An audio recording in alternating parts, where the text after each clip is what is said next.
Olá, meus amigos, boa noite a todos. Como é que vocês estão?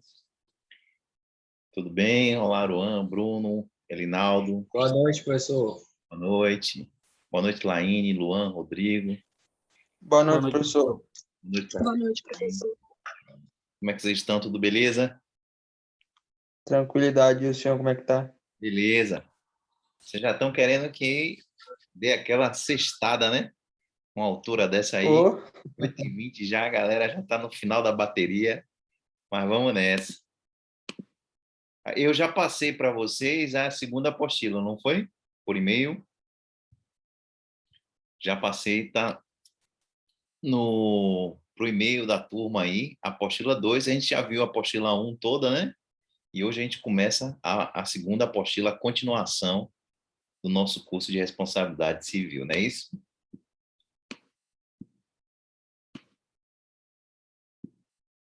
Então tá aí na tela, a apostila 2, eu encaminhei por e-mail. Deixa eu colocar ela aqui, na verdade, também já no bate-papo, porque aí, se alguém por acaso não pegou no e-mail, já pega aqui.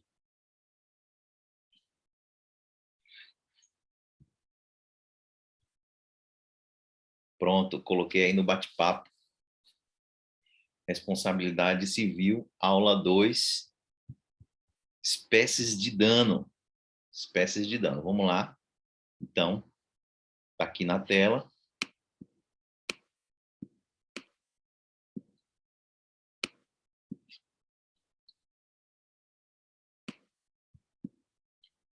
Pronto, maravilha.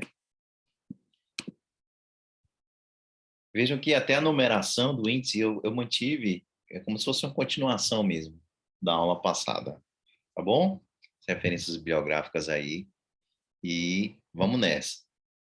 No finalzinho da aula, da última apostila, a gente viu que nós temos duas espécies de danos, né? Ou prejuízos, ou perdas e danos.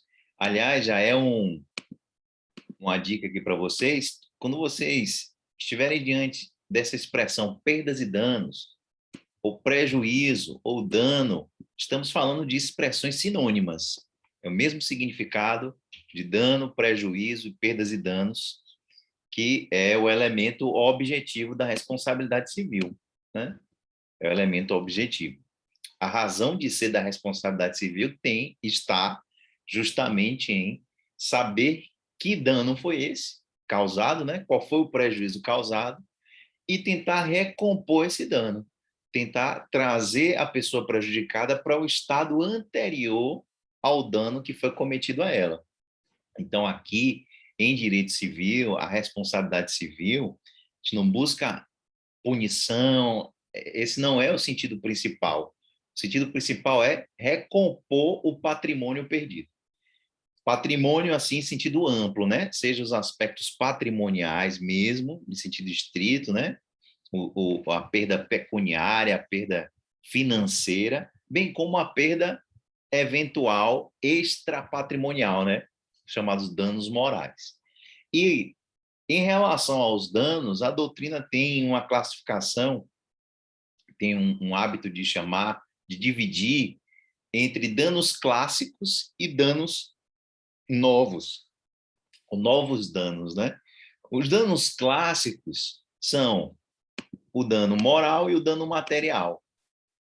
Os danos materiais e os danos morais, né? São os danos clássicos, os danos tradicionais. Desde 1992, nós já temos a súmula 37 do STJ, que diz, inclusive, que é possível, em uma mesma ação, acumular um pedido de dano moral e material em uma mesma ação, desde que, vou até anotar aqui, sejam derivados do mesmo fato. Desde que esse dano material e esse dano moral sejam derivados do mesmo fato. Por quê? Porque aí vai ser uma única instrução processual, né? É um único fato que que gerou aquele dano material, aquele dano moral. Por exemplo, em um acidente automobilístico, ou vamos imaginar que alguém sofreu um dano material, né, do próprio carro em si, e um dano moral, algum trauma sofrido, enfim. Se tem relação com o mesmo fato, com aquele mesmo acidente automobilístico, tem a mesma causa de pedir, né? A instrução processual tem que ser a mesma, inclusive, até para facilitar. Então, é possível a acumulação numa mesma ação de pedidos por danos morais e materiais, desde que sejam derivados do mesmo fato. E aí, após os danos clássicos, né, ao lado dos danos clássicos, nós temos os chamados novos danos, que são construções da jurisprudência e da doutrina, de um modo geral, né, no mundo, não só aqui. Muitas vezes esses conceitos são importados de outros ordenamentos que a gente traz para o Brasil, que foram trazidos aqui para a nossa realidade, que são os danos estéticos, os danos morais coletivos, danos difusos ou sociais e o dano por perda de uma chance. Esses são chamados novos danos. A gente vai ver aí novos danos. Eles, na verdade, são desdobramentos de danos materiais e morais. No fundo, eles são desdobramentos. Mas eles são destacados como uma espécie nova de dano. Por quê? Porque eles podem ser somados aos clássicos danos materiais e morais em uma mesma ação. Então, por exemplo, no nosso exemplo do acidente automobilístico, é possível que uma pessoa pleiteie danos materiais, danos morais e ainda, eventualmente, danos estéticos, que a gente vai ver o que é daqui a pouco, né? Dano estético quando a pessoa, em função de um ato ilícito, em função de uma conduta ilícita, de um sinistro, de um acidente que aconteceu, né? Acidente não no sentido de não haver voluntariedade de culpa ou dano, mas um imprevisto que aconteceu que a pessoa ficou com alguma deformidade permanente. Isso é um dano estético. Então, é possível que a pessoa pleiteie uma indenização pelo dano material, pelo dano moral e pelo dano estético, que a gente vai ver que outrora era identificado como dano moral, mas a gente hoje em dia divide como uma categoria autônoma, uma categoria diversa das outras. Beleza? Rodrigo levantou a mão aí? Professor, é coisa rápida, é só para ter certeza. Esse dano estético, o senhor está falando ali, ele está como uma espécie ali dos danos clássicos, confere? Falhou, o que você falou aí, para mim falhou aqui, eu não entendi. Os O danos dano estéticos, estético, ele sim. está ali como se fosse uma espécie do dano clássico, não é isso? Não, é assim, ó. A gente tem os danos clássicos, que são esses dois primeiros aqui, deixa eu dar um destaque neles, dano material e dano moral. E, modernamente, nós temos outras espécies de dano, que são esses 4 aqui de baixo, que, apesar de serem, em alguma medida, representação de um dano moral ou material, na verdade, são danos autônomos, são outras espécies de dano, que podem ser, inclusive, cumulados. Você pode pedir o material, moral e dano moral coletivo. Pode pedir dano material e um dano, sei lá, por perda de uma chance. Então, eles são distintos. No sentido do que você está falando, a gente pode dizer assim, que eles, no fundo, representam uma espécie de dano material ou dano moral. É verdade. Mas o que a gente precisa fixar aqui é que eles são autônomos, né? São coisas distintas. Porque justamente esse era o argumento que os réus usavam anteriormente para não pagar, para não ser condenado a pagar dano estético, dano moral coletivo. Diz o seguinte, olha, isso é um dano moral, isso é um dano material, e se você, excelência, me condenar novamente, você vai estar realizando o bis in idem, né? Você está me condenando 2 vezes por um dano material, 2 vezes por dano moral. E aí a gente evoluiu para destacar, para deixar como coisas autônomas. Então, o juiz, são para a aplicação da indenização, são coisas distintas. Alguém pode ser condenado a pagar dano material, moral e estético. por exemplo, desde que seja derivado do mesmo fato. Então, eles são, ó, autônomos, beleza? Não sei se foi isso aí que você estava mencionando. Foi isso mesmo, eu entendi agora. Obrigado. Valeu, valeu, então. Então, vamos nessa. Sobre esses novos danos, meus amigos, queria chamar a atenção de vocês para o enunciado 456 da Quinta Jornada de Direito Civil, que dispõe a expressão dano no artigo 944 do Código Civil. 944 é a base, né, do dano.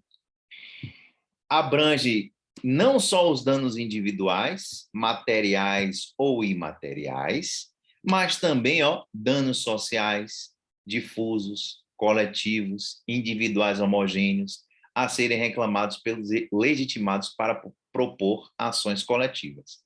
Então, o que esse enunciado ele quer dizer? Ele quer dizer o seguinte, que esses danos eles são autônomos. São autônomos. Quando o código fala no artigo 944, ele só se refere a dano.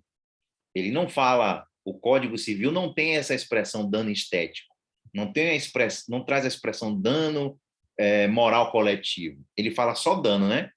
A extensão da indenização mede-se pelo dano. É isso que o Código Civil diz. Quando o Código Civil diz isso, ele está se referindo a qualquer espécie de dano. Este dano, sim, do artigo 944 é gênero. É gênero do qual todas essas espécies aqui, esses tipos aqui são espécies. Beleza? Então, o 944, deixa eu abrir aqui só para a gente fazer uma leitura do 944, que é a base do dano no Código Civil.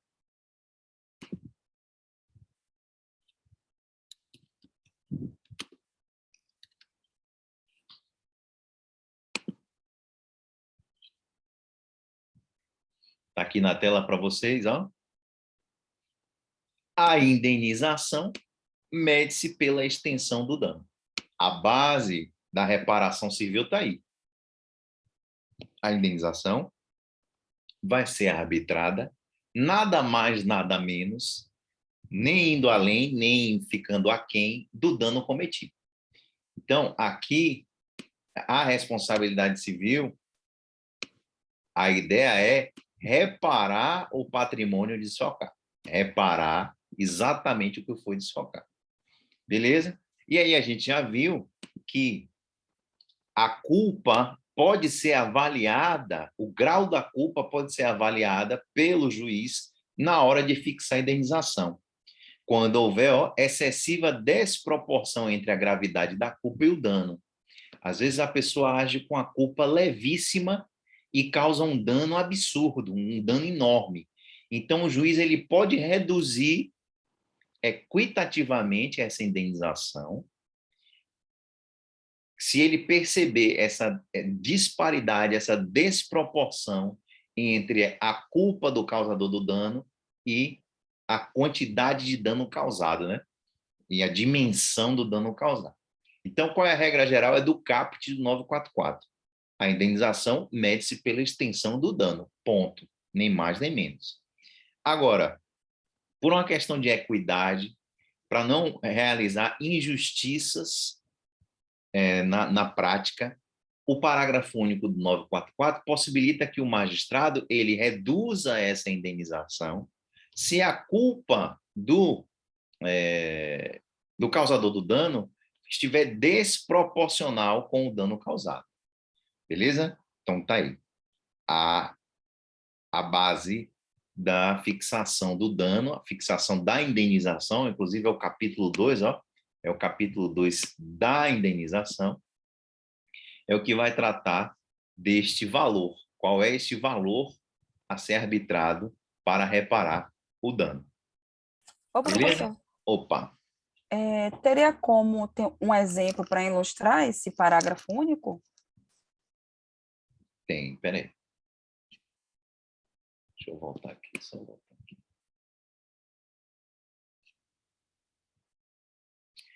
Vamos imaginar, por exemplo, vou viajar aqui, vamos imaginar que você está na varanda de sua casa, de seu apartamento, tem um vaso que você guarda, um vasinho com a plantinha que você cuida lá, e você sem querer, você bateu nesse vasinho, você mora no 3º ou 4º andar, e esse vaso cai exatamente na cabeça de uma pessoa e mata ela. Olha só, você causou a morte de uma pessoa por um descuido de você ter encostado ali naquele vaso que ele foi e caiu. Em tese, o que você vai ter que fazer aí? Em tese, você vai ter que indenizar os familiares da vítima e pagar uma pensão, inclusive, durante anos e anos, se essa pessoa tiver filhos menores. Então, olha o prejuízo aí. Olha o que diz o artigo 948. Diz, ó, no caso de homicídio, a indenização consiste, sem excluir outras reparações, ó, no pagamento das despesas com o tratamento da vítima, seu funeral e o luto da família. Imagine que essa pessoa, antes de morrer, ficou internada 1 mês em uma UTI. Você vai pagar por isso, vai pagar pelo funeral, já está até tomando uma aguinha aí, né? Para ver o tamanho do prejuízo. E aí, ó o 2, ó, que a gente chama de alimentos indenizatórios. Vai pagar também, ó, na prestação de alimentos às pessoas a quem o morto os devia, levando-se em conta a duração provável da vida da vítima. Olha só que prejuízo você teve com uma culpa levíssima. Então, o que é que o magistrado, em tese, pode fazer? Avaliando a situação, avaliando que a sua culpa pode ter sido levíssima, ele pode diminuir esse valor que você vai ter que indenizar, né? Trazer isso para uma realidade mais condizente com o parâmetro geral assim, de justiça, para não ficar uma situação muito injusta. Porque seria diferente de uma pessoa que, por exemplo, está dirigindo um carro acima do limite de velocidade, bate em alguém e causa a morte de alguém. Essa pessoa está agindo com a culpa muito mais elevada, né? Do que você que sem querer encostou ali no vaso que tinha uma plantinha que você cuidava, caiu na cabeça de alguém e matou a pessoa. Então, para reparar esse tipo de disparidade é que existe o parágrafo único. Se houver uma excessiva desproporção entre a gravidade da culpa e o dano causado, aí o juiz pode intervir e falar, não, olha, tudo bem, eu sei que... Mas a culpa foi uma culpa bem discreta, bem suave no caso concreto, e a indenização é muito pesada. Então, ele pode dar uma reduzida aí de acordo com a gravidade da culpa. Beleza? Então, é isso aí. Deixa eu ver aqui no bate-papo. Ok. Então, na sequência, a gente estava aqui analisando ó, o 944 para dizer que o 944 abrange toda espécie de dano. A gente viu no caput ali que o artigo 944 só se refere a dano, mas ele está a se referir a todas as espécies de dano. O primeiro dano que a gente vai estudar é o dano patrimonial. Dano patrimonial. Beleza, os danos patrimoniais ou danos materiais são expressões sinônimas. Ó. Quando vocês ouvirem a expressão dano material ou dano patrimonial, é a mesma coisa. Esse dano é o dano que atinge o patrimônio da pessoa. Não atinge a incolumidade física dela, não atinge a incolumidade psíquica, atinge o patrimônio. Desfalca um bem seu. Você tinha um bem e esse bem passou a desvalorizar com o sinistro ou você perdeu o bem como um todo. Isso aí é que é o dano material ou patrimonial, ou também chamada, né, perdas e danos. Nós já temos um tratamento entre os artigos 402 e 405 lá do Código Civil que a gente viu na parte final de obrigações. Beleza? Toda vez que a gente fizer referência aqui, meus amigos, a um dispositivo, é importante que depois vocês deem uma lida, viu? Porque não dá aqui para a gente parar para ler tudo que a gente se refere em legislação, nem ler o Código Civil do início ao fim, que seria o ideal, mas a gente não consegue fazer isso. Aí, quando eu fizer menção a um dispositivo, especialmente a um dispositivo que faz referência a matérias pré-requisito, que vocês, em tese, já viram, aí depois vocês dão a lida, viu, para reforçar. Se houver alguma dúvida, vocês me falam que a gente vai lá dar uma analisada nesses dispositivos, tá bom? Mas a base das perdas e danos estão lá no artigo, entre os artigos 402 e 405, na parte final de obrigações. Então, o que a pessoa que quer ser indenizada por um dano material precisa fazer? Precisa comprovar o dano. Precisa comprovar o dano. Quando você vai manejar uma ação de indenização, o mais importante é que você comprove, já na sua peça inicial, qual foi o dano sofrido.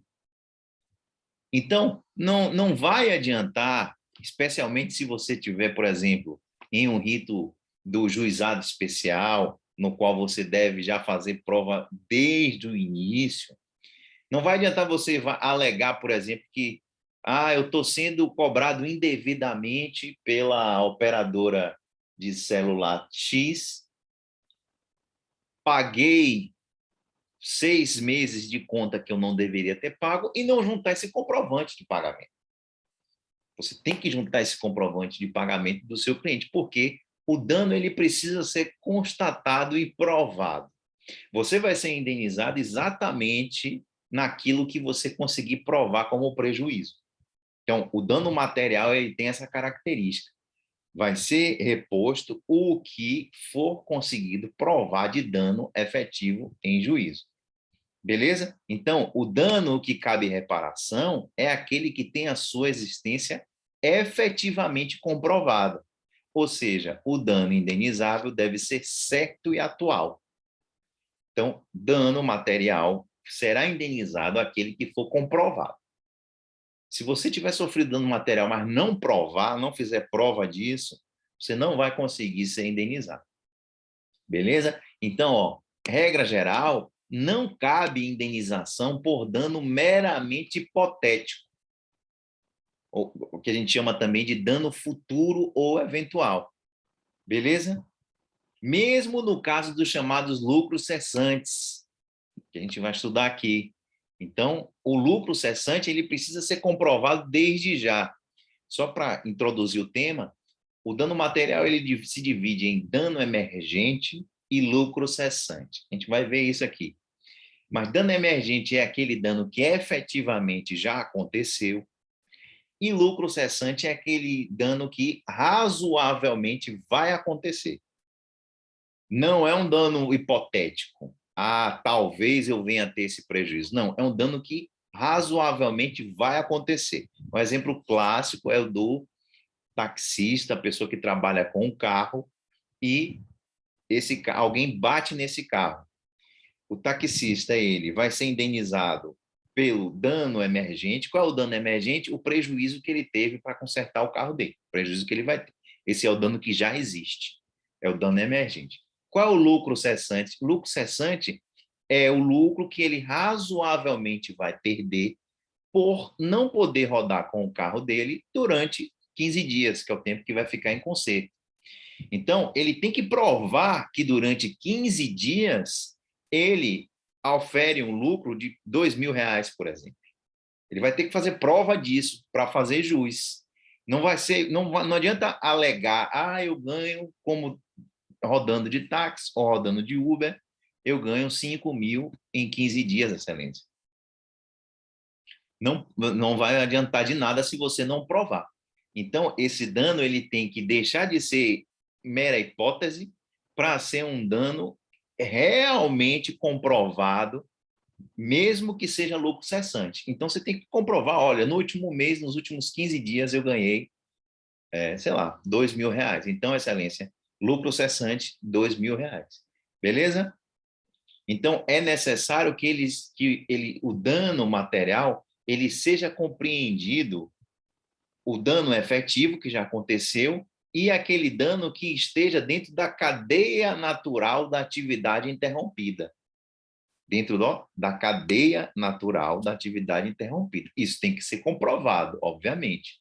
Então, é necessário que o interessado descreva com precisão os prejuízos sofridos e o lucro cessantes e faça a prova. Porque não vai adiantar a alegação sem prova, beleza? Ok. É porque eu estou vendo aqui o bate-papo, mas é coisa de WhatsApp. Beleza. Espécies de dano material. A gente tem mais de um dano material, né? Como a gente estava vendo aqui, ó. Dano material pode ser divididos, ó, em danos emergentes, também chamado de danos positivos. O que é o dano emergente ou dano positivo? É aquele dano, ó, que efetivamente já aconteceu. Efetivamente, a pessoa já perdeu aquilo. No momento em que alguém bate no seu carro, colide, naquele exato instante você já está com prejuízo ali. Então, são aqueles danos que já se consumaram, né? Como os amassos e arranhões provenientes de uma leve colisão entre dois carros. Beleza? Dano emergente. E lucro cessante? Lucro cessante, ou chamado danos negativos, eu não gosto muito dessa expressão, dano negativo, que dá uma expressão um pouco ilógica, na minha opinião, né? O dano ele é sempre positivo, sempre há um dano, senão não há o que indenizar, né? Mas usa-se essa expressão, e dano negativo, para se fazer referência ao chamado lucro cessante. O que é o lucro cessante? É aquilo que razoavelmente se deixou de lucrar, ou se deixará de lucrar. Beleza? Aí está no exemplo do acidente de trânsito, ó. Se a vítima for um taxista e o conserto do carro implicará alguns dias sem rodar nas ruas, ele poderá pedir o valor que deixará de arrecadar por conta do evento danoso. Assim, os lucros cessantes, são que é um dano indenizável, são aqueles danos plausíveis, verossímeis, não podendo compreender lucros imaginários. Então, o juiz não vai condenar em lucros cessantes a mera argumentação de que a pessoa, enfim, vai ganhar tanto ou vai perder tanto naquele período. Tem que comprovar, tem que ser plausível, verossímil, e a plausibilidade ela se concretiza com prova, com a prova daquilo. Então, eu dei um exemplo aqui, se um fornecedor de iscas para pesca, por exemplo, deixa de entregar o pedido feito, o comprador não pode pedir ressarcimento dos peixes que ele eventualmente apanharia, né? Se as iscas tivessem sido normalmente entregues a título de lucro cessante. Por quê? Porque aí é dano hipotético. Você não sabe, eu tenho certeza que eu ia pegar um peixe de 100 quilos. Isso não existe. Isso aí sai da plausibilidade. Beleza? O cerne da questão é distinguir o lucro futuro, como meramente hipotético, não indenizável, do lucro futuro que razoavelmente se deixou de lucrar, que é o dano indenizável. Beleza? Outro exemplo de lucro cessante é a indenização por perda da capacidade laborativa. Eu vou dar um exemplo, está aqui, inclusive, na apostila, um exemplo ótimo para a gente distinguir lucro cessante de dano emergente. Se perguntarem para vocês, inclusive, lá no seu concurso público, na fase oral, excelência, dê um exemplo de distinção de lucro cessante de dano emergente. Você pode se valer desse artigo 948 que a gente já leu aqui, que é o que fala do caso do homicídio. Olha aí, 948 do Código Civil diz: no caso de homicídio, a indenização consiste, sem excluir outras reparações, aí vem, inciso 1, no pagamento das despesas com o tratamento da vítima, seu funeral e luto da família. O que é isso aí? É o dano que já aconteceu, né? Tratamento da vítima, a pessoa já morreu, né? Se a pessoa morreu, já aconteceu a conta do hospital, já aconteceu a conta do funeral e o valor pelo luto da família. Então, o inciso 1 do 948 faz referência a dano emergente, aquele dano que já aconteceu, o prejuízo já consumado. E o 2 fala de lucros cessantes, o inciso 2, que diz que vai ser obrigado a indenizar quem comete um homicídio na prestação de alimentos às pessoas a quem o morto os devia, levando-se em conta a duração provável da vida da vítima. Olha só o tamanho desse rombo aí. Esse dano já aconteceu? Não, ele não aconteceu.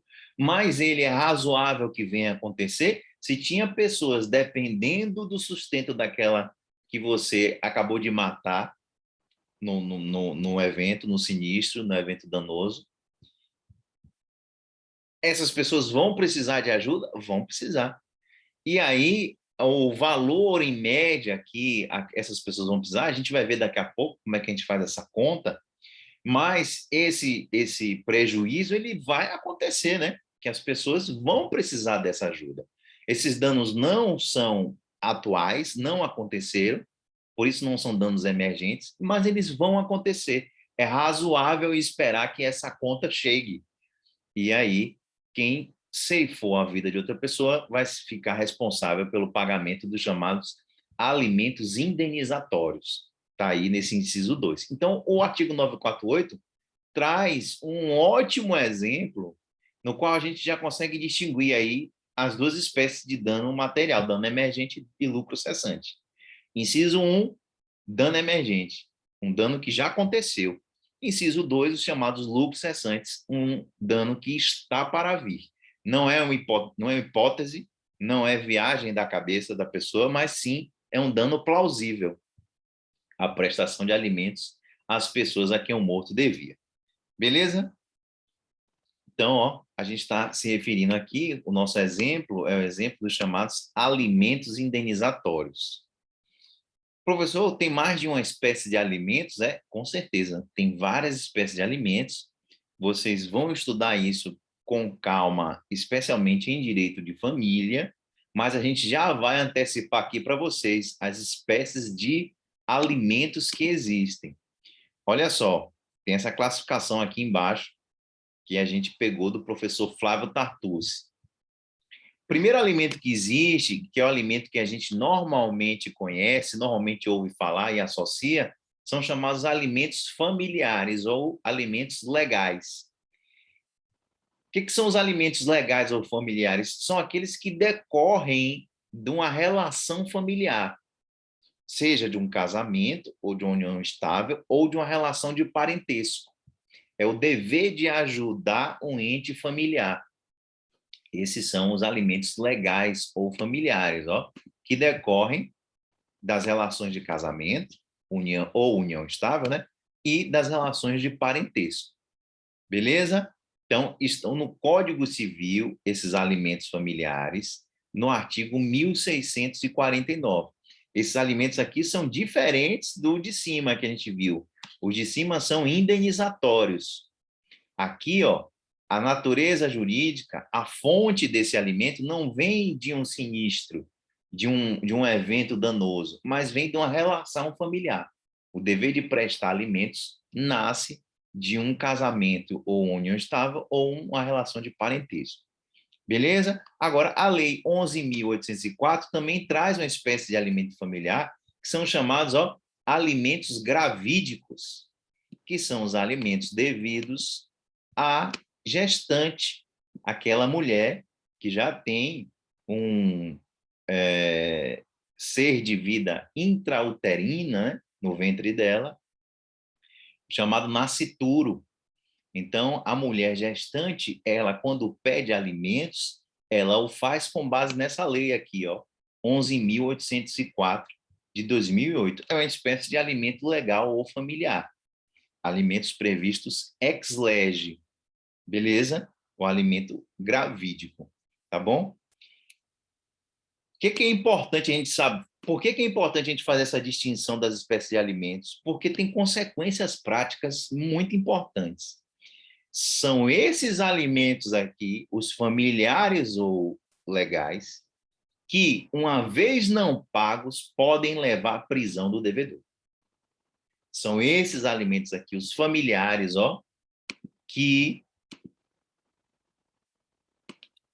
caso não haja seu pagamento, caberá a prisão do devedor.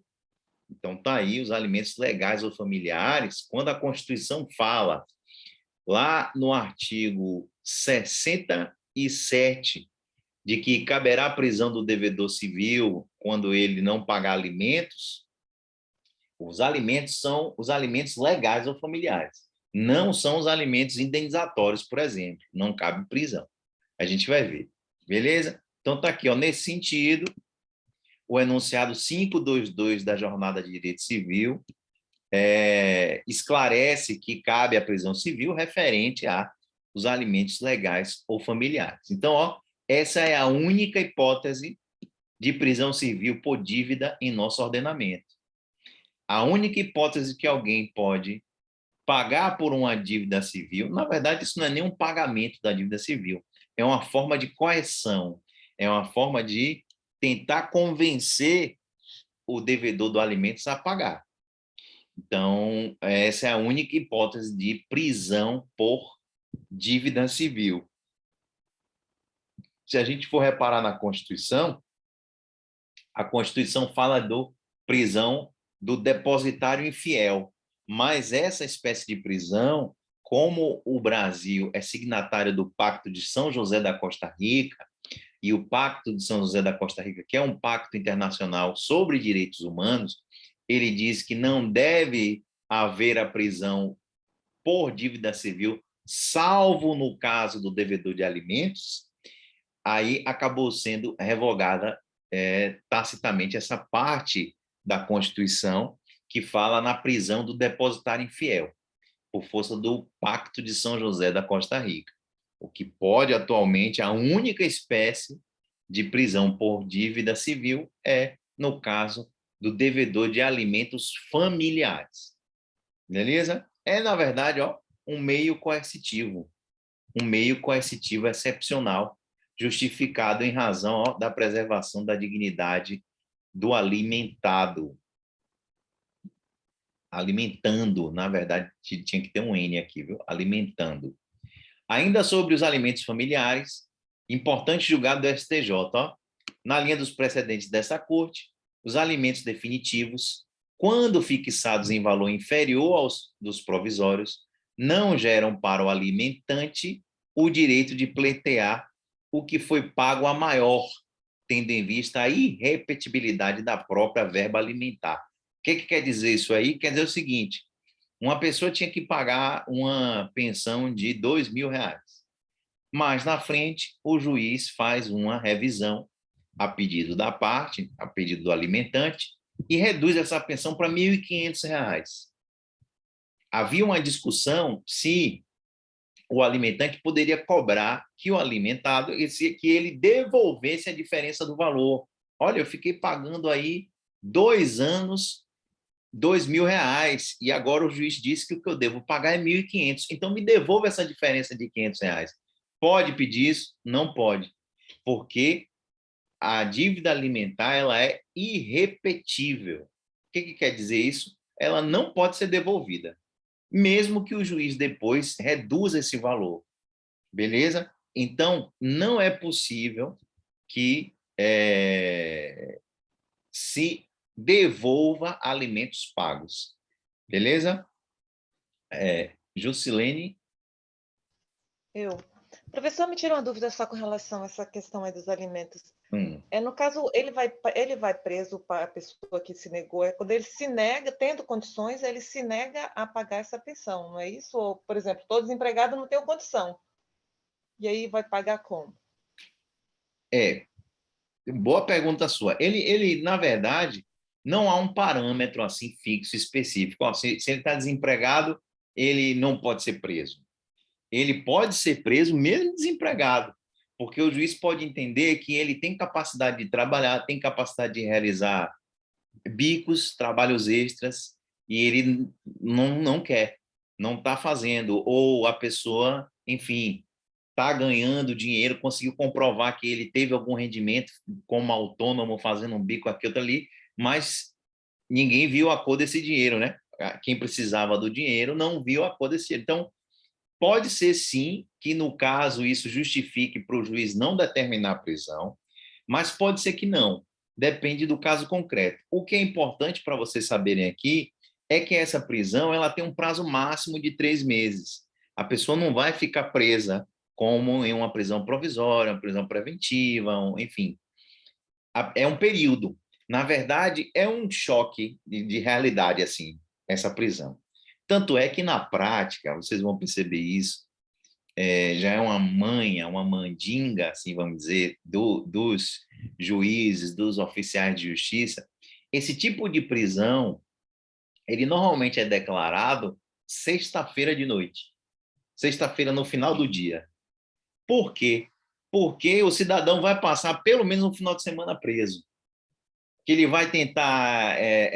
isso aconteceu um caso, relatar com vocês, não vou dar nomes, mas eu recebi quando eu recebo ligação, sexta-feira, 5h30 da tarde, 6 horas, para tratar de alguma coisa relativa à indenização ou pensão, você já sei o que foi. Prenderam o cara foi preso. E isso aconteceu uma vez comigo agora, tem até pouco tempo, 5h30 da tarde, é sempre sexta-feira. Me ligou um amigo falando, Marcelo, você está onde? Eu falei, não, eu tô... Por que foi que houve? Eu já desconfiei, né? Não, porque eu ia começar a fazer um show aqui, a gente ia tocar aqui agora, acho que era Aliança Francesa, eu não sei quem, não sei quem, não sei quem, e apareceu um oficial de justiça aqui e levou não sei quemzinho preso. Aí eu falei, foi mesmo, foi, mas levou preso o que foi? Ele estava devendo alimentos a quem? Aí ele falou, como é que você sabe? Óbvio que é isso. Era um filho que ele tem, que mora em outro estado, e que ele recebia as intimações e botava na gaveta, rasgava, não estava nem aí. Porque tem algumas pessoas que acham que isso não vai acontecer, né? E aí levaram ele daqui e agora eu falei, olha, eu tenho uma boa e uma má notícia para você. Você qual é a boa? Você quer qual primeiro? A boa é que ele vai sair rapidinho, ele vai sair tranquilo, porque vocês, ou o advogado dele, ou a gente vai lá, vai apresentar uma proposta de pagamento dessa dívida, e essa proposta de pagamento sendo aceita pelo juiz, ele sai na hora. A má notícia é que isso só vai acontecer segunda. Relaxe, que ninguém vai tirar esse cara aí sábado nem domingo, porque faz parte, desse meio coercitivo excepcional, esse método. A ideia esse cara tem que tomar um susto. Essa pessoa, né, tem que tomar um susto. Estou falando cara porque normalmente é uma figura masculina, mas obviamente, pode ter devedor de alimentos, homem, mulher, enfim, ou enfim, qualquer pessoa de qualquer... Mas é um método coercitivo, é um susto. Mas se você apresenta uma forma de pagamento, dá uma garantia, você normalmente, né? Normalmente quando há essa prisão, é porque já há um débito. A pessoa já está devendo ali 5 mil, 10 mil, 8 mil de atraso. Aí você faz uma proposta de pagamento, quero pagar isso de 20 vezes, o juiz vai avaliar a sua proposta, você já paga a primeira, e aí ele libera. Ele libera. Se não houver pagamento, mesmo que não haja pagamento, essa pessoa vai ser libertada num prazo de até 3 meses. Ela não vai ficar mais presa do que isso. Justamente porque a ideia dessa prisão não é fazer com que a pessoa não possa trabalhar. A ideia não é que a pessoa fique presa, porque aí ela fica impossibilitada de trabalhar, mas sim de convencer a pessoa a fazer o pagamento dos alimentos devidos. Beleza? E não ficar fugindo. Porque a pessoa... se ela justificar para o juiz, fundamentar e dizer, poxa, eu não posso pagar por conta disso e disso e disso, fiquei desempregado, fiquei inválido, enfim, o juiz ele vai analisar o caso concreto e vai ser sensível para a situação. O que não pode é a pessoa ignorar, fingir que não está acontecendo, fingir que não deve nada a ninguém e achar que vai ficar andando por aí e nada vai acontecer. Pode esperar que numa sexta-feira, no final da tarde, alguém vai aparecer para levar o cidadão para um final de semana assim agradável. Mais uma coisa boa também para quem deve alimentos é que você fica em uma prisão separada, né? Você fica em uma prisão só com devedor de alimentos. Você pelo menos em tese, não deveria misturar com criminosos comuns e tal. Então, é uma coisa... menos mal, né? Vamos dizer assim, menos mal. Pois bem, nós temos os alimentos familiares, que são os alimentos que levam à prisão do devedor, mas também nós temos os alimentos indenizatórios ou ressarcitórios, que são justamente aqueles alimentos do artigo 948, inciso 2. Um exemplo, 948, inciso 2, que a gente viu daquele no caso do homicídio, né? Você tem que pagar alimentos às pessoas que dependiam da vítima. Então, esses alimentos indenizatórios, eles têm a origem na prática de um ato ilícito e devem ser pagos, mas a pessoa vai ser compelida a pagar essa dívida com o patrimônio dela. O interessado, o que ele tem que fazer? Tem que pedir penhora de bens, tem que pedir alguma constrição patrimonial para poder saldar o inadimplemento. Não cabe aqui prisão civil pela falta de pagamento, beleza? Neste caso, não caberá prisão civil pela falta de seu pagamento. Isso é a jurisprudência dominante pacífica, eu posso dizer. Não há prisão civil por conta de alimentos indenizatórios, tá bom? Os alimentos indenizatórios também são chamados de pensão civil. Pensão civil, alimentos ressarcitórios, alimentos indenizatórios. Estamos falando da mesma coisa, dos alimentos devidos por força de um ato ilícito, de um prejuízo, desassociado de relação de parentesco, de relação familiar. Beleza? E também nós temos a terceira espécie de alimentos, que são os alimentos convencionais. Esses alimentos convencionais são os alimentos dados de mera liberalidade. Por exemplo, se você se compromete de fazer uma doação periódica a uma instituição de caridade, o que você está fazendo aí? Alimentos convencionais, que você está estabelecendo que você vai pagar alimentos convencionais. Os alimentos convencionais, eles são derivados de um contrato de doação. Um contrato que o doador firma com alguém. Poxa, eu quero lhe pagar mensalmente, semanalmente, uma ajuda. Então, esses são chamados alimentos convencionais. Não há uma obrigação daquele que paga o alimento. Ele faz por mera liberalidade. É derivado da autonomia privada das partes. Beleza? Pode ser fixado, por exemplo, também em testamento. No testamento, o testador pode estabelecer um alimento convencional. Dizer, olha, eu estou deixando isso aqui de patrimônio, mas eu quero que determinada entidade ou determinada pessoa fique recebendo por um período, quando eu morrer, um valor X, um valor por mês ou um valor fixo de uma vez só, alimentos convencionais. Beleza? Neste caso, também não cabe prisão civil se não houver pagamento. Beleza? Ou a pessoa interessada pode cobrar? Pode cobrar. Pode pedir a constrição do patrimônio do devedor, se valer de outras formas para o pagamento, mas não pode pedir prisão civil, tá bom? Qual é a única espécie de alimentos que cabe prisão civil? Alimentos legais ou alimentos familiares, beleza? Os outros não admitem prisão civil como forma de correção, tá bom? Alguém? Rodrigo? Professor, existe uma hipótese, está me ouvindo? Tô. Existe uma hipótese de prisão, prisão o quê? Pensão por morte, sendo o Estado o responsável por pagar, né? O Estado pode ter.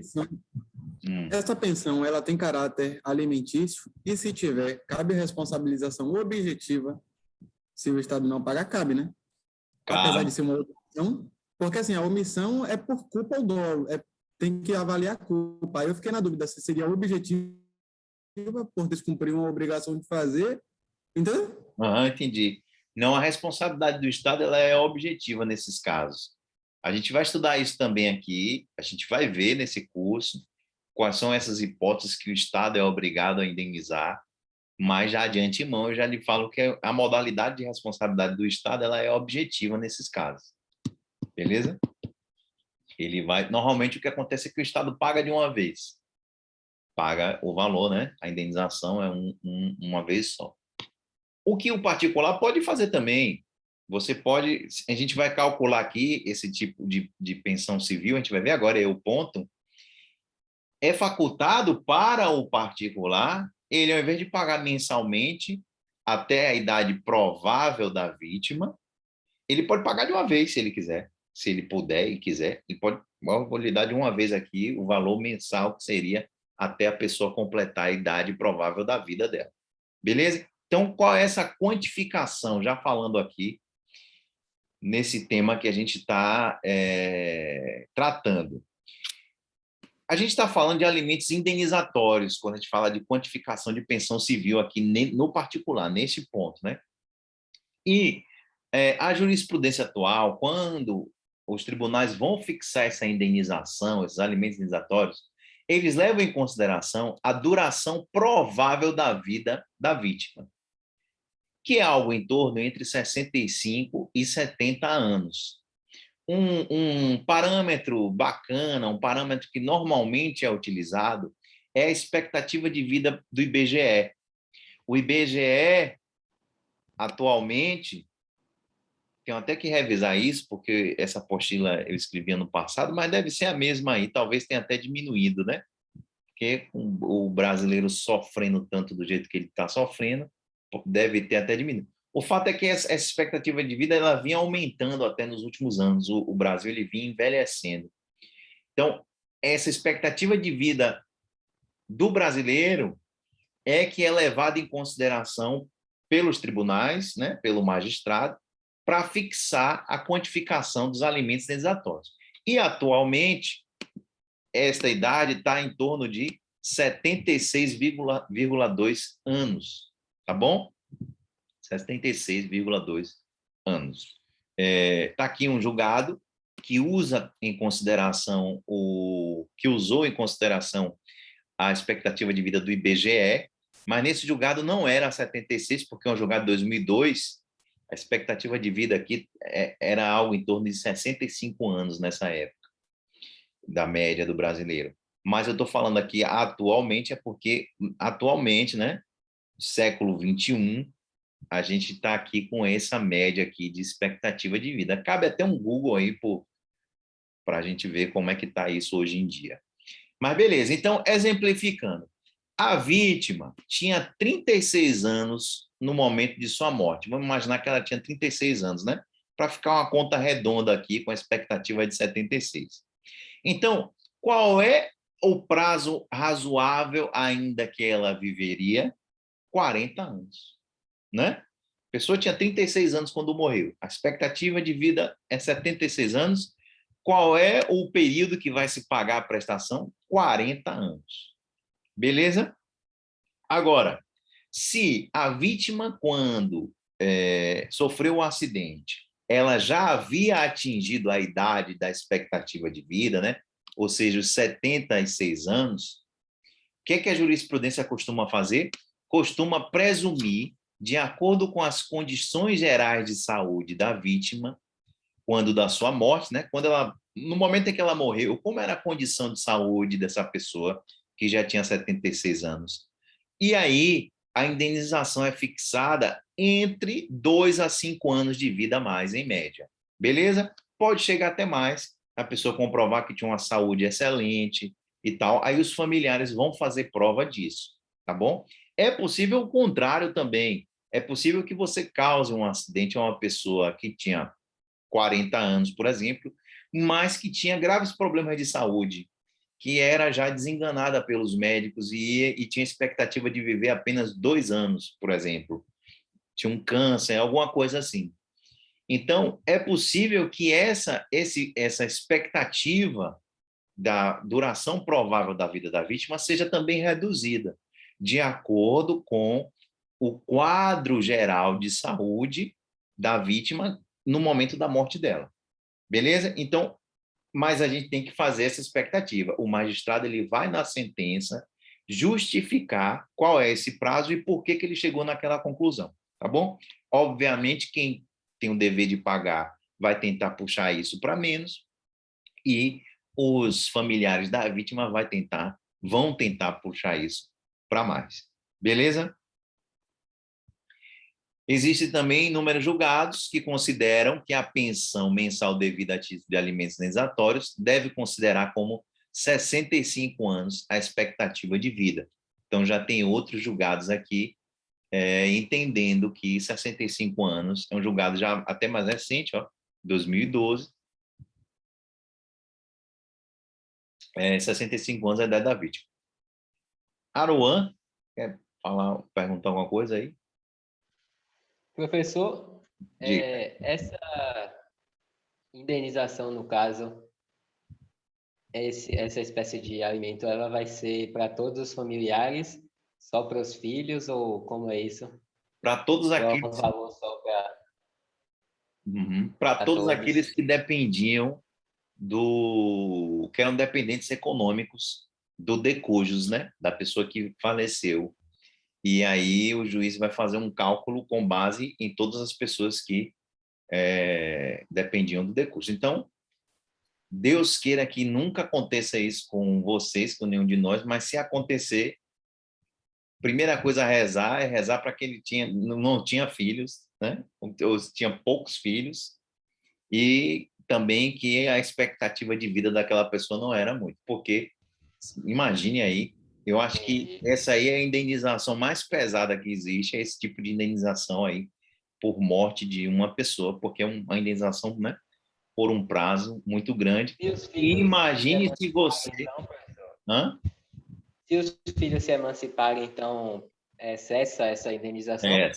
Quando os filhos se tornam autossuficientes, né, aí cessa pode cessar o dever de pagar. Vamos só completar aqui o raciocínio, que vocês estão começando a perguntar já coisa que a gente vai falar agora. Aí vamos só finalizar, porque se restar alguma dúvida depois a gente menciona. Ó. Em relação ao valor, a gente já viu o período, mas em relação ao valor, ó. Em se tratando de vítima maior de idade, então a pessoa era maior de idade, a vítima. Existem julgados no STJ que determinam que o cálculo deve considerar 2/3 do salário da vítima por mês, mais FGTS, 13º, férias e eventuais horas extras, até o limite provável da vida da vítima. Então, olha só, o valor da indenização ele vai variar de acordo com a saúde da vítima e a expectativa de vida dela, bem como de acordo com o salário que ela tinha, quanto ela ganhava. Então, né, reze aí para não ser um juiz, um promotor, alguém que ganha muito, porque, em tese, o que você teria que indenizar era 2/3 do valor do salário. E por que 2/3, professor? Porque se entende que 1/3 do que a pessoa ganha, ela gastaria com si própria, consigo mesma. Então, não faz sentido esse tipo de indenização, porque a pessoa deixou de existir, né? A pessoa veio a falecer, então o que ela gastaria com ela mesma não se indeniza. Mas 2/3 é um valor arbitrado, obviamente. Se considera que, em média, 2/3 do valor que ela receberia a título de salário. A gente fala salário aqui, mas, por exemplo, pode ser pro labore. Se a pessoa era, enfim, um empreendedor, sócio de uma empresa, quanto é que ela retirava por mês dessa empresa? E 2/3 desse valor é que vai ser levado em consideração. Beleza? Esses valores de 13º, FGTS, férias, horas extras, eles são incorporados, pois presume-se que tais parcelas seriam recebidas caso a vítima estivesse empregada. Então, por isso que incorpora. Porque se a pessoa estivesse viva e trabalhando, ela ia receber 13º. Ela ia receber FGTS. Ela ia receber uma média das horas extras. Beleza? E tais parcelas são mantidas mesmo no caso da vítima estar desempregada quando da sua morte, pois nada impediria que ela viesse a assumir um emprego caso estivesse em vida. Então, essas verbas extras de natureza salarial só não serão devidas se a ocupação do falecido era autônomo. Aí tem que comprovar, os interessados vão ter que comprovar qual é o valor médio que aquele autônomo fazia por mês. Beleza? Porém, no caso da vítima, caso a vítima idosa tivesse dependentes menores de idade, é a pergunta de alguns, os alimentos indenizatórios serão fixados não apenas em 5 anos. Então, a vítima era idosa, e a gente viu que quando ela é idosa, os tribunais condenam em 2 a 5 anos, né? Se a pessoa já tinha 76 anos quando ela morreu, os tribunais vão lá e, de acordo com as características de saúde da pessoa, fixam a indenização por um prazo de 2 a 5 anos. Mas se essa pessoa tinha filho menor de idade, essa indenização não vai ser só por 5 anos ou por 2 anos, mas até quando os dependentes menores completem 24 ou 25 anos de idade. Por que 24 ou 25 anos de idade? Porque este é o período normal, né? O período em tese, que o jovem vai passar para concluir a faculdade. A pessoa, em tese, conclui a primeira formação dela ali nos 24, 25 anos de idade. Tá bom? Agora, se o jovem constituir renda própria antes de 24 ou 25 anos, ou se ele venha a se casar, aí cessa os alimentos indenizatórios. Cessam assim, o interessado, né? A pessoa que está pagando tem que ir a juízo, tem que provar, aquele menor, ele já está com renda própria. Que aquela pessoa que era menor, né? Agora já está maior de idade, já está com renda própria. Mesmo com ele, vamos imaginar que ele esteja com 22 anos de idade, mas já tem emprego. Aí pode pleitear, deixar de pagar os alimentos indenizatórios. Por quê? Porque provavelmente o falecido deixaria de pagar também, deixaria de ajudar. Então, a essência que está por trás aqui é fazer as vezes daquela pessoa que faleceu, em termos de provimento das condições financeiras daquele entorno familiar. Então, a ideia é essa. Outro ponto interessante, que aí a gente vai para as perguntas, é o caso do morto ser menor de idade.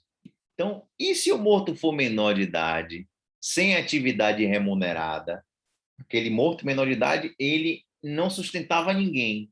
Cabe alimentos indenizatórios? Cabe sim.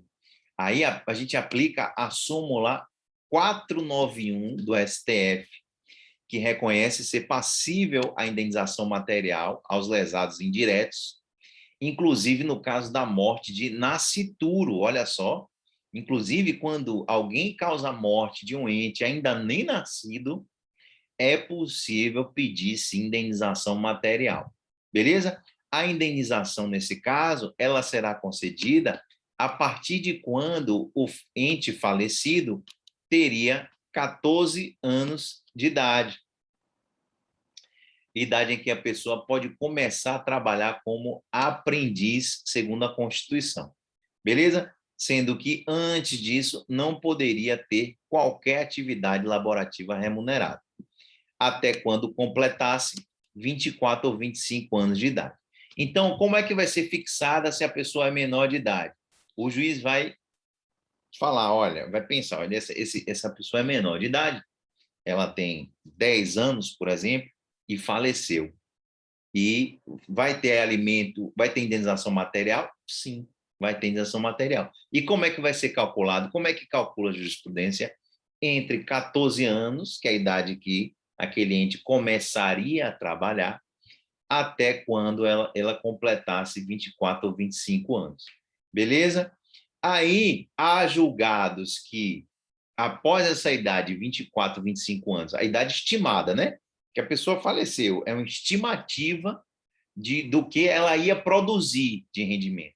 Aí, há julgados que mantêm os alimentos indenizatórios reduzindo a pensão à metade ou a um terço, por ser a idade em que normalmente as pessoas se casam e com isso constituem um novo núcleo familiar, né? Passando a ajudar outras pessoas. Então percebam o seguinte, percebam que estes cálculos de alimentos indenizatórios, eles não têm legislação.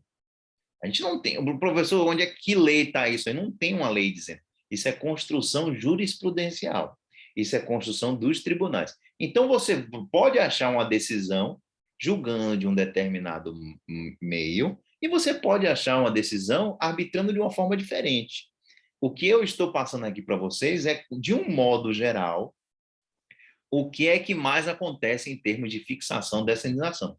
Beleza? Então, é um assunto muito interessante, é um assunto que envolve várias situações, né? Situações complexas às vezes, mas o fato é que não há uma uniformidade no tratamento disso, porque não tem uma legislação sobre o tema.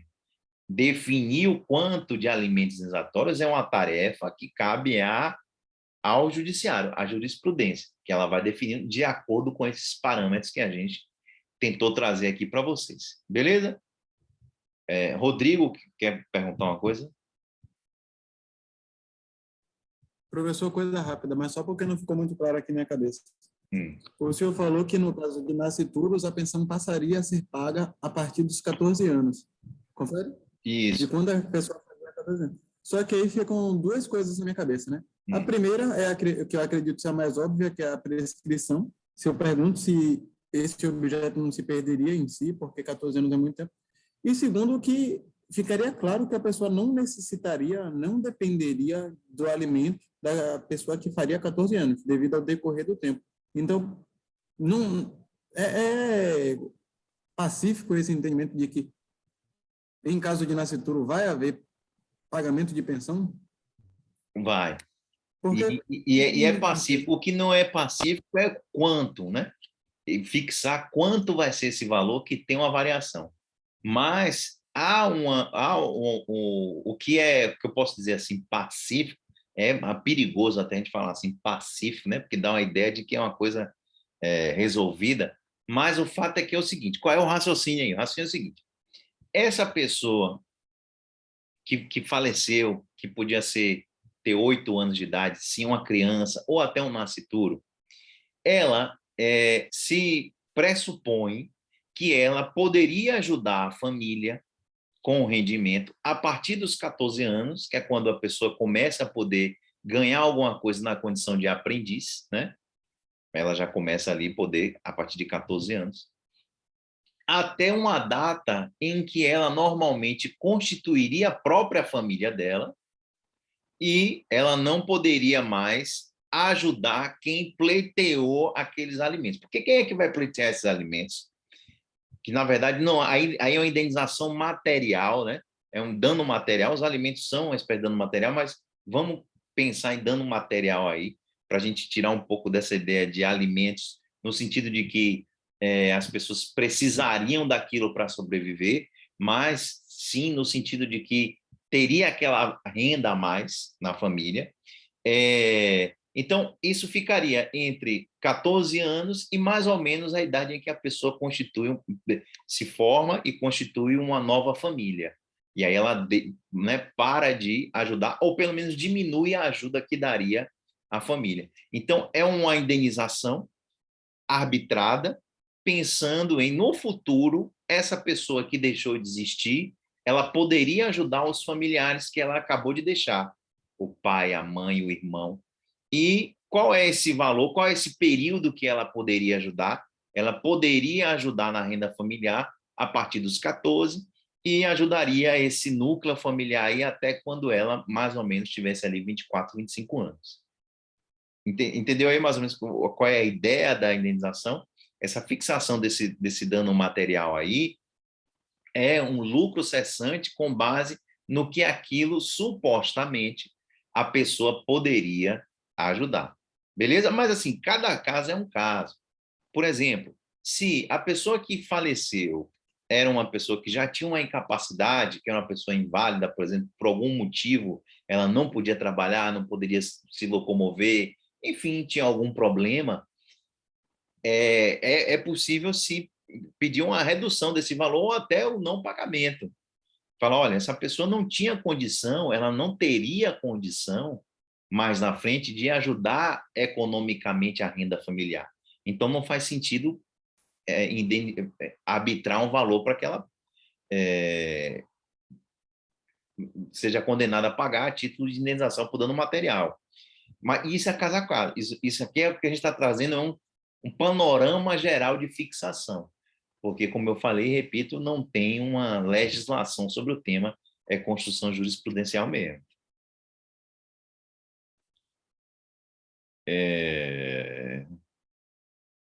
Aqui, Elinaldo já fez a pesquisa, Márcio também, ó, 76,6 atualmente. Então, aumentou. 76,6.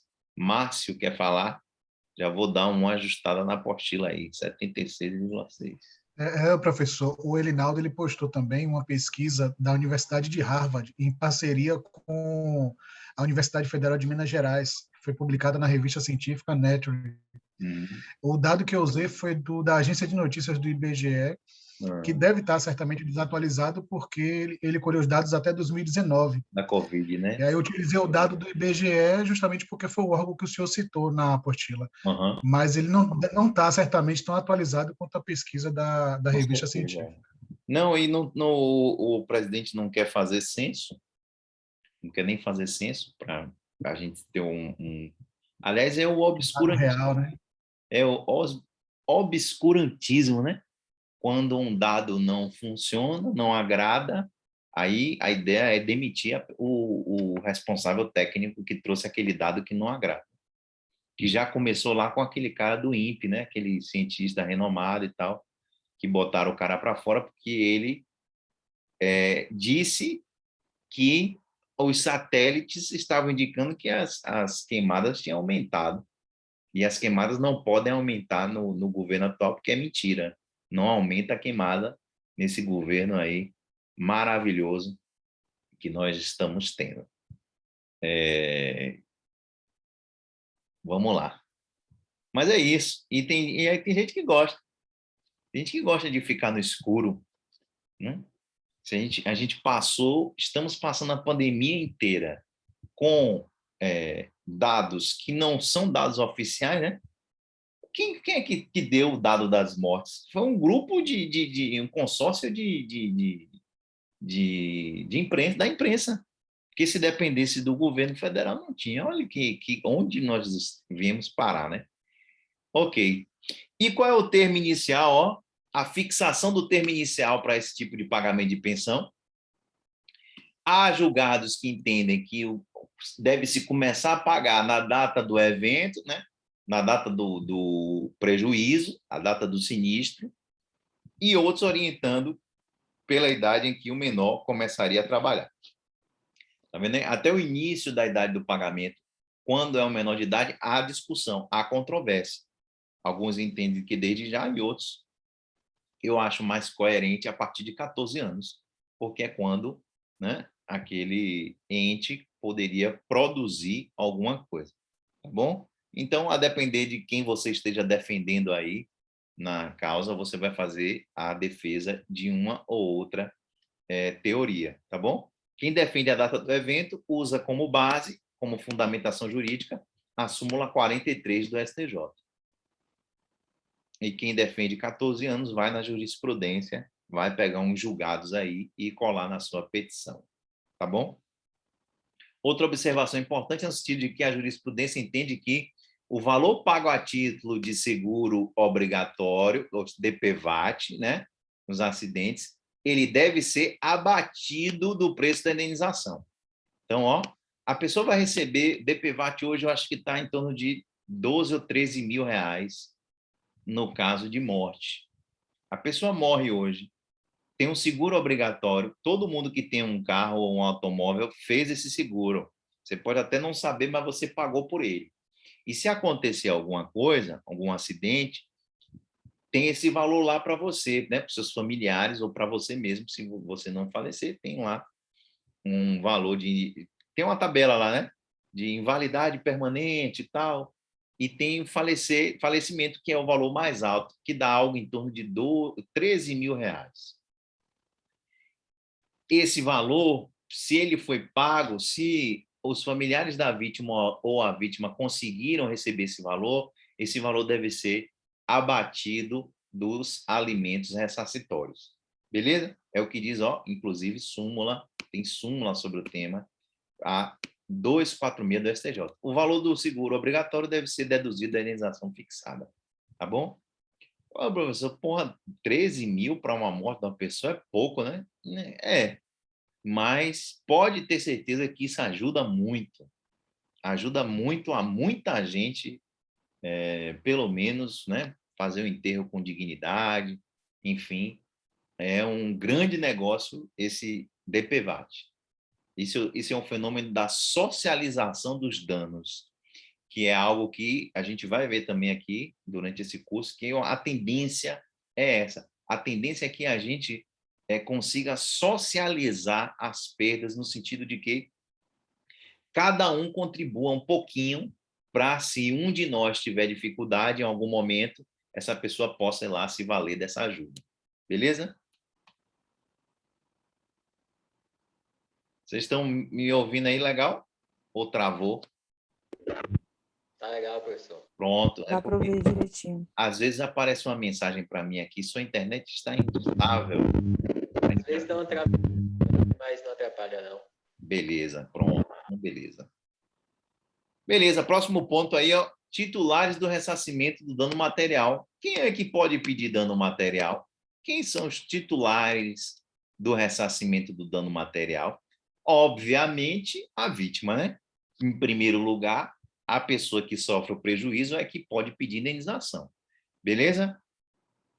Quem pode pedir indenização, regra geral, é quem é o dono daquele bem que foi destruído, que foi prejudicado. Mas não precisa necessariamente ser o proprietário, viu? O mero possuidor, ele está legitimado a pleitear o ressarcimento junto ao causador do acidente, conforme já decidiu o STJ.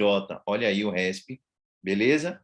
Avaliando o caso, no caso concreto, a legitimidade da pessoa que detinha a posse de veículo, independentemente do título da propriedade. Então, a pessoa que tem a posse do bem pode sim pedir indenização. Beleza? O STJ admite. Você, por exemplo, é locador de um imóvel e alguém causa um prejuízo à sua casa, a essa casa alocada. Você pode pedir indenização em juízo, mesmo não sendo proprietário? Pode. O STJ, ele amplia essa possibilidade para o proprietário e para o possuidor. Beleza? Agora, além da vítima, também tem direito a pedir a indenização por dano patrimonial sofrido, ó, os herdeiros, né? Obviamente, de acordo com o artigo 943. O artigo 943, vamos ver aqui o que diz o artigo 943 no Código Civil. Está aqui na tela de vocês, ó. 943. O direito de exigir a reparação e a obrigação de prestá-la transmitem-se com a herança. Então, está aí. A fundamentação jurídica da possibilidade dos herdeiros pedirem indenização está aí, no artigo 943 do Código Civil. Beleza? Então, está aí, 943.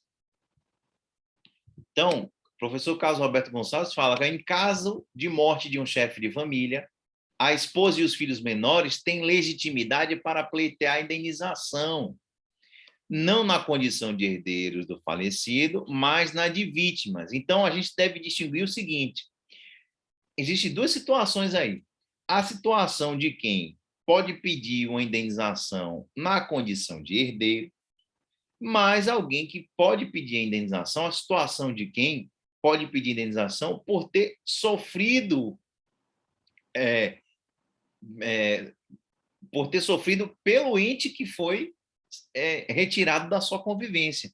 Então, por exemplo, se você perde um pai, perde um irmão, você, na verdade, pode pleitear a indenização na qualidade de vítima, né? Porque você pode pedir um dano moral, um dano material, na qualidade de prejudicado, mas também você pode pedir na condição de herdeiro do falecido. Então, há uma distinção. O que essa regra do 943 que a gente acabou de ler vale? Ó? Ela vale para o exemplo do pai de família que era credor de indenização, que tinha direito a pleiteá-la, ou já reconhecida judicialmente.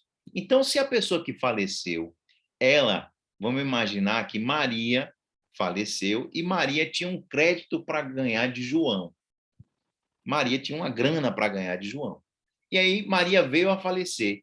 Aí os herdeiros de Maria podem pedir esse valor de João na qualidade de herdeiros, porque os herdeiros eles sucedem nas dívidas e nos créditos do decujus da pessoa que faleceu. Então, os herdeiros de Maria podem, olha, João, você devia uma grana para minha mãe que faleceu, pague, e a gente pode pedir isso com base no artigo 943. A gente não deve confundir se Maria morre por conta de um acidente de trânsito. Aí, os parentes de Maria podem pedir uma indenização na qualidade de vítima, um dano moral, por exemplo, na qualidade de vítima. Entenderam a diferença? Há uma distinção entre você pedir como herdeiro, você vai pedir na qualidade de herdeiro por um crédito que era devido ao falecido. Mas você pede na condição de vítima se você sofreu diretamente com aquela perda. Se você sofreu diretamente com a perda daquele ente que se foi. Beleza? Agora, em relação à possibilidade de pensão, regra geral, quem pode pedir essa pensão, né? Esses alimentos indenizatórios? Em relação a essa pensão, tem duas figuras que são presumidamente dependentes, que é o cônjuge, o companheiro, e os filhos menores. Então, o cônjuge, o companheiro e os filhos menores, eles não precisam comprovar a relação de dependência. Só precisam comprovar esse parentesco. Ele não precisa dizer, olha, eu dependia de meu pai, de minha mãe, ele faleceu. Não. A relação de parentesco, eles não precisam provar que viviam sob dependência econômica da vítima, apenas a relação de parentesco. Agora, outros ascendentes, por exemplo, o avô da vítima, o neto da vítima, descendentes maiores de idade, pessoa que já não é mais menor de idade, os irmãos da vítima, podem pedir indenização? Podem, mas estes vão ter que provar que dependiam economicamente da vítima.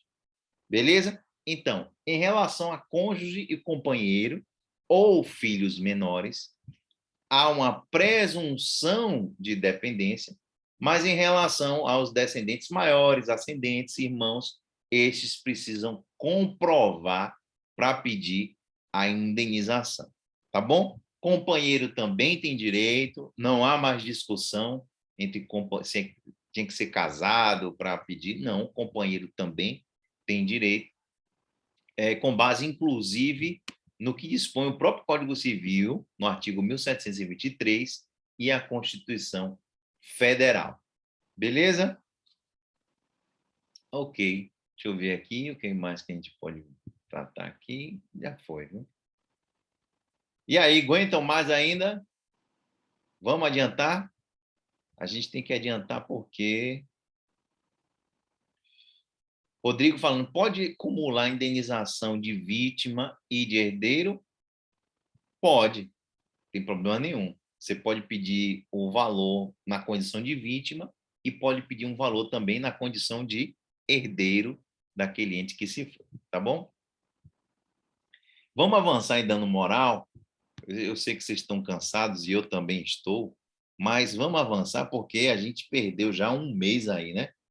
E um pouco mais de um mês com o início dessa aula, então vamos adiantar o nosso lado aqui para ver se a gente consegue nesse semestre ver o máximo de coisas, de assuntos importantes. E tenham certeza, esse semestre é um semestre importante, viu? de responsabilidade civil. É algo que vocês vão ver muito, vão questionar vocês muito no dia a dia sobre essa temática de responsabilidade civil.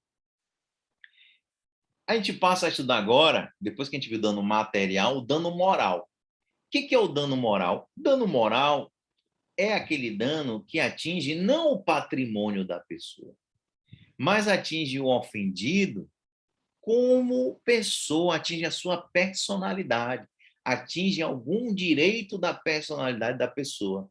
Você pode ser ferido em sua honra, você pode ser ferido em sua integridade física, em seu nome, sua reputação. Percebam que estes bens jurídicos que eu estou falando não são bens patrimoniais, são bens extrapatrimoniais. Então, o dano moral é aquele dano causado a um direito extrapatrimonial. Normalmente é a um direito da personalidade da pessoa. Por isso que os doutrinadores, eles preferem que seja utilizada a expressão compensação, né? Ao invés de indenização. Tecnicamente, preferem compensação por danos morais. E essa possibilidade de reparação de danos morais, meus amigos, ela também vem prevista na própria Constituição. Incisos 5 e 10 lá da Constituição, do artigo 5º, inciso 5 e inciso 10, fala na possibilidade de reparação por dano moral. Foi importante a Constituição trazer, porque até a Constituição, até mais ou menos ali a década de 70, 80, havia uma disputa, um debate judicial, um debate nos tribunais, sobre se o dano moral deveria ser indenizado ou não. Por quê? Porque se argumentava de que a dor não tem preço. Então, como a dor não tem preço, não seria justo se falar em um valor pecuniário para indenizar a vítima. Só que essa discussão ela foi amadurecendo e aí a Constituição botou uma pá de cal de vez na discussão, dizendo cabe sim indenização por dano moral. Está lá nos artigos, nos incisos 5 e 10 do artigo 5º. Então, é perfeitamente indenizável o dano moral. Beleza? Tanto quanto o dano patrimonial é perfeitamente indenizável. Tá bom? Então, o que é o dano moral? É uma compensação, na verdade, ainda que seja pequena, que a gente não tem como medir o sofrimento de cada um, é uma compensação pela tristeza injustamente infligida a alguém. Então, o conceito está aqui, a base conceitual está aqui, ó. Compensação, ainda que pequena, pela tristeza infligida injustamente a outro. Vários diplomas legais falam em dano moral, meus amigos, ó. CDC, artigo 6º, incisos 6 e 7, o Estatuto da Criança e do Adolescente, e por aí vai. Vários diplomas, o Código Civil, e por aí vai, tá bom? Maria Helena Diniz, qual é o conceito para ela? Ó? Dano moral são aqueles que afetam os direitos da personalidade. Tá aí, brilhante. Professora Maria Helena Diniz, com a habitual precisão. Danos morais são aqueles que afetam os direitos da personalidade. É a lesão, segundo Carlos Roberto Gonçalves, de bem que integra os direitos como a honra, a dignidade, a intimidade, a imagem, o bom nome, por aí vai. Vejam que isso não tem preço, né? Isso não tem preço e cada um sente de uma forma diferente. Cada um tem a sua dignidade, a sua intimidade, a sua imagem, o bom nome. Mas não é o fato de não poder arbitrar um valor exato, objetivo, que vamos deixar sem indenizar. Vamos deixar sem compensar. Beleza?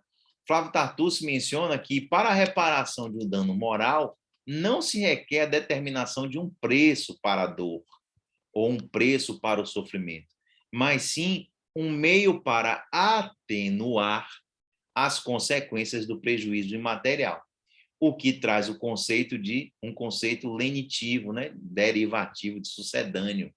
Por isso que se utiliza a expressão reparação e não ressarcimento. É uma filigrana técnica, mas vale aí a menção para vocês. Usem a expressão, ó, quando a gente estiver falando dano moral, você for escrever a peça, você bota compensação ou reparação. Beleza? É melhor, ó. É mais correto do ponto de vista técnico você usar a expressão compensação ou reparação quando estiver falando de dano moral. Tá bom? Sobre o tema, nós temos enunciado ainda 4.5 da Jornada de Direito Civil, que fala: o dano moral indenizável não pressupõe necessariamente a verificação de sentimentos humanos desagradáveis, como a dor ou o sofrimento. Não precisa. Aliás, sobre dano moral, e aí já falar para você uma indicação biográfica para quem quiser aprofundar, né? O livro do professor Youssef Said Carrali é uma obra-prima. Dano Moral, de Youssef Said Carrali, é uma obra-prima sobre dano moral. Ele, nessa obra, ele fala, ó, a sanção do dano moral não se resolve numa indenização propriamente dita, já que indenização significa eliminação de um prejuízo e de suas consequências, o que não é possível com o dano extrapatrimonial. A expressão correta, ó, é compensação e não ressarcimento. Beleza? Então tá aí. Usem essas expressões, ó, compensação ou reparação, quando a gente estiver falando de dano moral. A ideia do dano moral é compensar pelos males suportados. E por esse motivo, já que não há um acréscimo patrimonial, é que, ó, quando a gente trata de dano moral, não deve incidir imposto de renda sobre o valor que se eventualmente receber a título de dano moral. É o que diz a súmula 498 do STJ, tá bom? Não deve incidir o imposto de renda. E aí, hoje, para finalizar hoje, para chegar aqui ao final, deixa eu ver como é que a gente está. Eu quero que vocês fiquem com isso aqui, ó, com esse caráter pedagógico do dano moral. O que modernamente se faz com o dano moral? Além de funcionar como uma compensação pelos danos extrapatrimoniais sofridos, é no dano moral que o magistrado, que o juiz, vai tentar educar quem causou aquele dano, vai disciplinar.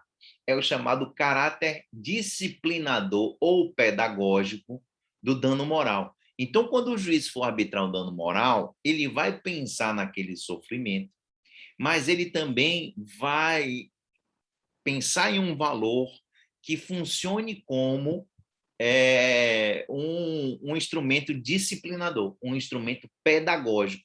É a tese norte-americana chamada, ó, de punitive damages. Então, o dano moral ele deve abarcar não só uma compensação pelo dano extrapatrimonial, mas também ele deve servir de desestímulo a novos cometimentos de dano moral.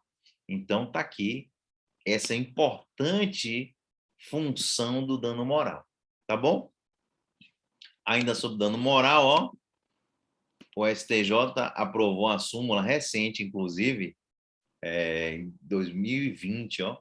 O direito à indenização por danos morais transmite-se com o falecimento do titular, possuindo os herdeiros da vítima legitimidade ativa para ajuizar ou prosseguir a ação indenizatória.